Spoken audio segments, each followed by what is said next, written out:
¿Qué tal, chicas y chicos? Bienvenidos a este video en el cual visualizarán la solución de los reactivos matemáticos del curso propedéutico que ofrece la DIEMS, sesión 6, páginas de la 41 a la 44. Antes de empezar la sesión, vamos a hacer un pequeño recordatorio sobre la clasificación de la materia. Si te interesa más sobre este tema, te dejaré un enlace en la parte superior derecha. Como podemos observar, la definición de la materia es todo lo que ocupa un lugar en el espacio, y su clasificación se divide en dos, en sustancias puras y en mezclas. Dentro de las sustancias puras tenemos a los elementos y a los compuestos. Los elementos son sustancias formadas por átomos de la misma especie. Por ejemplo, aquí tenemos 2 hidrógenos, 2 oxígenos. Y los átomos se encuentran de manera individual. Luego, los compuestos es una combinación de 2 o más elementos en proporciones fijas, de tal manera que forman moléculas. Por ejemplo, aquí tenemos el agua y tenemos 2 hidrógenos y un oxígeno. Y aquí tenemos al dióxido de carbono, formado por 2 oxígenos y un carbono. Luego, las mezclas son la unión de 2 o más sustancias. Y existen homogéneas y heterogéneas. Las homogéneas no se pueden identificar las sustancias que están mezcladas. Por ejemplo, agua con alcohol. Es obvio que no se puede ver su mezcla, ¿verdad? O agua con sal. De igual manera, no se puede ver su mezcla a menos que se haya saturado de sal. Ambas sustancias que forman la mezcla tienen propiedades similares. Luego tenemos las mezclas heterogéneas y estas a simple vista se pueden ver las sustancias en la mezcla. Por ejemplo, el aceite con el agua no se pueden mezclar totalmente y sí se puede ver la división. O también tenemos el agua y la arena. Ambas sustancias que forman la mezcla tienen propiedades distintas.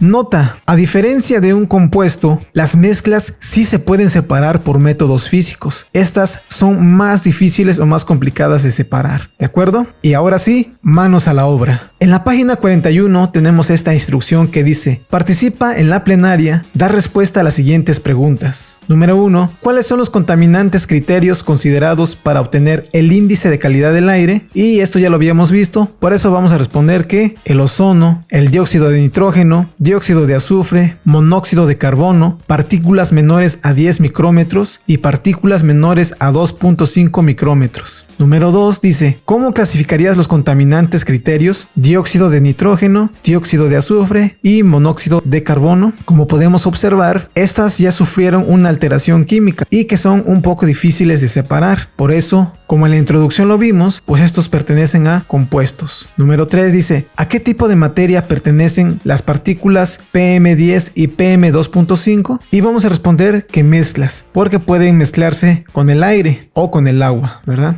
La número 4 dice: anota una X en los contaminantes criterio que de acuerdo con la tabla 2 de la sesión 2 requieren la conversión de unidades a partes por millón. Vamos a recuperar la tabla 2 de la sesión 4. Aquí en nuestro manual nos está haciendo una referencia a la sesión 2, pero realmente no es en la sesión 2, es en la sesión 4. Y la tabla es esta, y como podemos observar, las que requieren conversión son el ozono, el dióxido de nitrógeno y el dióxido de azufre, porque se encuentran en partes por billón y la queremos convertir a partes por millón. Entonces esas son las que vamos a marcar, esta y esta otra. Luego la número 5 dice: ¿a partir de qué medida de tendencia central se calcula el índice aire y salud para cada contaminante? Y vamos a responder promedio o media aritmética. En la página 42 tenemos otra instrucción que dice: en Vinas contesten las preguntas y realicen los cálculos solicitados. Número 6 dice: para obtener el índice aire y salud del dióxido de nitrógeno se tiene que calcular el promedio horario delimitado por los minutos 0 y 59 de la hora. ¿Cuál es el valor de n que deberás utilizar en la fórmula? Y recuerden que para calcular la media aritmética se suman todos los datos y se divide entre el número de ellos. Aquí nos están solicitando el número de elementos. En este caso, si el rango fuera de 1 a 59, entonces serían 59 datos, pero como está iniciando desde el 0, entonces son 60 datos. Número 7 dice: si la sumatoria de todos los datos xy es igual a 5322.5, ¿cuál es la media aritmética? Esto solamente es un recordatorio de lo que ya hemos visto. Entonces a esta cantidad la vamos a dividir entre 60 y nuestra media aritmética sería de 88.7083. La número 8 dice: sustituya la media aritmética en el lugar de la x en la ecuación lineal que recuperaron al inicio de la sesión para obtener la equivalencia en partes por millón. Entonces este dato lo vamos a colocar en esta parte y multiplicamos por 0.001.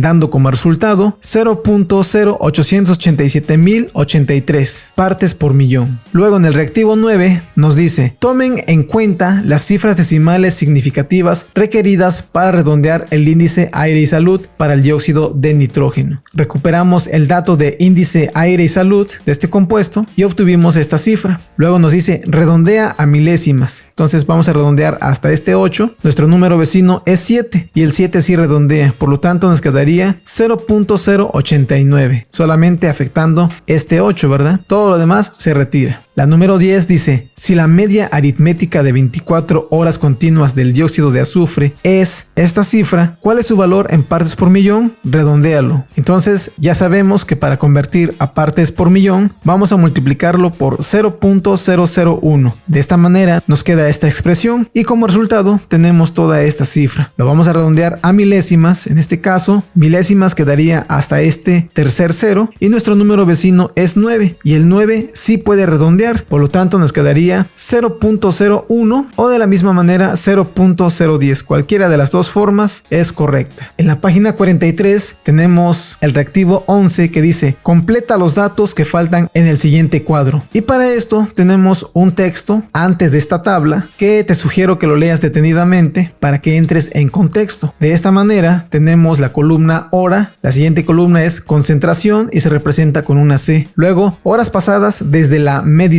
Luego el factor elevado a la potencia de n horas pasadas, Fp. Y finalmente tenemos la concentración C por el factor Fp. Y como primer paso nos solicitan encontrar cuál es el factor. El factor es 0.68. Aquí lo tenemos. Si lo elevamos a la potencia de las horas pasadas, tendríamos los siguientes resultados. Por ejemplo, 0.68 a la 0 es igual a 1. Es decir, cualquier número, cualquier letra elevado a la 0 siempre nos va a dar la unidad. Luego tenemos el siguiente dato que sería 0.68 a la 1, que sería este. Nos da como resultado 0.68. Luego el mismo factor elevado a la 2 nos da 0.4624. Mismo factor y a la 3 y tendríamos 0.3144. Estos datos son los que nosotros necesitamos y los vamos a colocar en esta parte y en esta otra. Ahora sí, nos vamos al reactivo 12 y dice: obtén el índice de aire y salud para PM10. Y como podemos observar, aquí nos da una ecuación que hay que resolverla. En este caso dice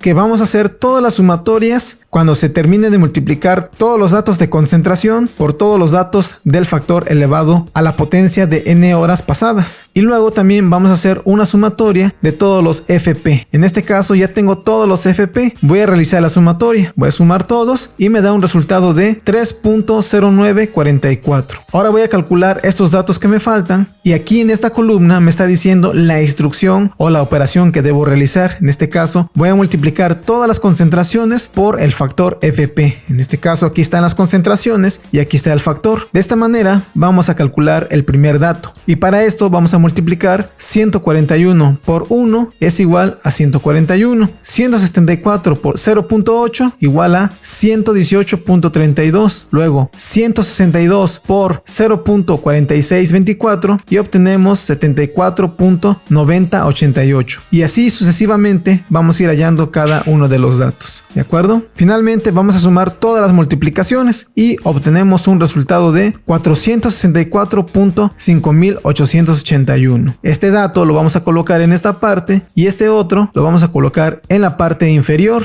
Dividimos y nos da un resultado de 150.1383. En la página 44 tenemos el reactivo 13 que dice: redondéalo tomando en cuenta las cifras decimales significativas requeridas. Esto de cifras significativas requeridas se refiere a convertirlo a enteros. En este caso recuperamos nuestro dato que acabamos de calcular y ahora sí, esta cifra la vamos a convertir a enteros. Tenemos 150 enteros, nuestro número vecino es 1 y el 1 no redondea, por lo tanto nos quedaría como resultado final 150. Luego tenemos otra instrucción que dice: participa en la plenaria, recupera los índices de aire y salud para cada contaminante criterio, incluyendo el ozono calculado en la sesión 5. Si es necesario, corrige errores. Muy bien, ya para finalizar esta sesión, lo único que nos están solicitando es recuperar todos los índices que ya hemos calculado anteriormente. Por ejemplo, para el ozono fue un índice de 0.101, para el dióxido de nitrógeno fue de 0.089, para el dióxido de azufre fue un índice de 0.010, para el monóxido de carbono fue de 1.07, luego para las partículas menores a 10 micras fue de, y para las partículas menores a 2.5 micras fue de 106. Y bueno, chicas y chicos, hemos llegado a la parte final de este video, sesión 6, cálculo de niveles de contaminación. Si te ha gustado, regálame un poderoso like, suscríbete, ya que de esta manera me estás ayudando para hacerte llegar estos videos, ¿de acuerdo? Chao, chao.